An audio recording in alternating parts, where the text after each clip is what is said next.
we have just gotten news, ladies and gentlemen, that, as we look at all these polls and we've talked about them, Michigan, here's Real Clear Politics, you've got Pennsylvania, all for Trump, Georgia, North Carolina, Arizona as well. All of these polls significantly, well, I shouldn't say significantly, they are close. It's just that because Trump tends to poll so badly, it makes you think that, gosh, these polls might actually be a whole lot better than we're even seeing.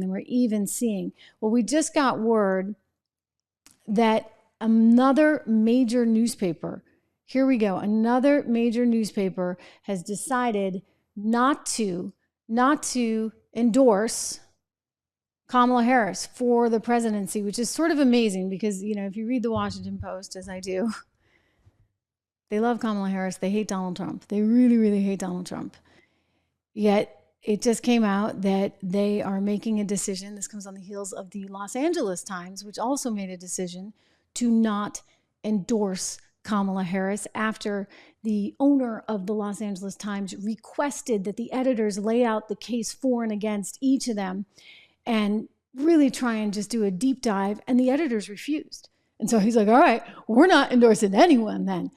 Well, that's what the Washington Post just said. It's not endorsing anyone. Now, what's interesting about this, and this is how the liberal media will certainly characterize it, they will say that Jeff Bezos was afraid of Trump because, he's looking at the poly market numbers, and the poly market numbers are showing that there's one guy that is going to win this thing. And let me go back to them because I showed them earlier in the program, and it's really rather amazing to watch. See? So Polymarket overwhelmingly showing that the odds of who is going to win this election would most certainly be Donald Trump. So with that in mind, is Jeff Bezos just being a realist here? That's what the media is going to try and say. It is interesting that he chose not to do this, but they're attributing this to his Amazon business. He's saying, he hasn't said anything, I should say, but it's being pointed out by CNBC and others that back in 2019, Amazon claimed it had lost a $10 billion cloud computing contract with the Pentagon to Microsoft because Donald Trump had used, quote, improper pressure to harm his perceived political enemy. Now, going all the way back to 1976, the Washington Post has always endorsed candidates for president, with the exception of the 1988 race. So they've always done this except back in 88. Well, the editor's pretty darn upset.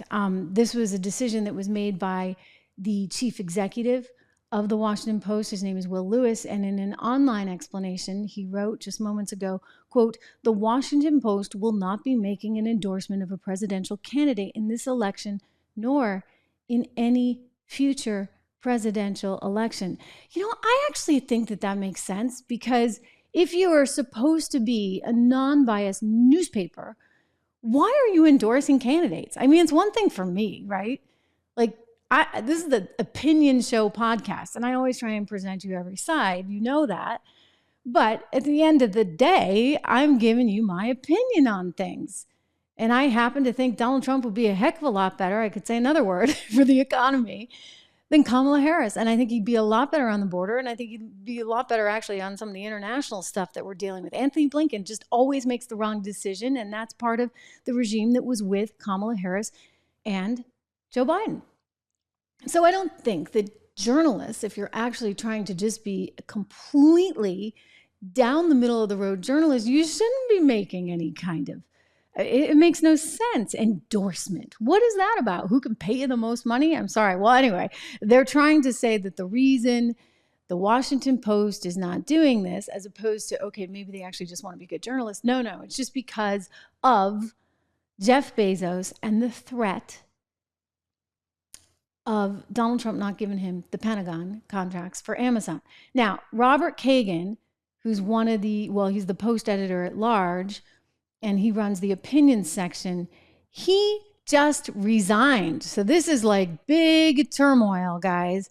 He just resigned at the New York Post. Let me pull his tweet because he just had this to say, and he's very angry. He's very angry at Jeff Bezos. He says, This is cowardice with democracy as its casualty. Why? Because you're just not forever in the future ever going to make endorsements? Like your paper's just saying, okay, we're just not going to, hey, you're running the opinion section. Remember when USA, maybe they still do this, USA Today always had the for and the against. That kind of seemed fair, right? Like, why not show both sides? Why do you have to tell us over at the Washington Post what we need to think? He writes, this is cowardice with democracy as its casualty. At Real Donald Trump will see this as an invitation to further intimidate owner Jeff Bezos and others, disturbing spinelessness at an institution famed for courage. You know, I think it actually would be more courageous to just say, we are journalists. We're not going to make endorsements, period. We'll leave that to the opinion cable channels and the podcasters and all of us out here who, have an opinion. We can give you our opinion, but if I'm sitting there trying to be the journalist, I've anchored presidential debates. You have to have a certain kind of decorum, and you can't actually force your opinion in there at all times, at all hours. But this is what they do, right? Over at so many of these, you think about the New York Times, you think about, I was shocked at the LA Times because I consider that kind of a liberal paper. But peace of mind, this is very interesting writing. I remember the old days when there were endorsements for both candidates, and why. Now that would make more sense to me. That really would. Otherwise, you really do. You have these elite journalists completely, totally controlling the narrative.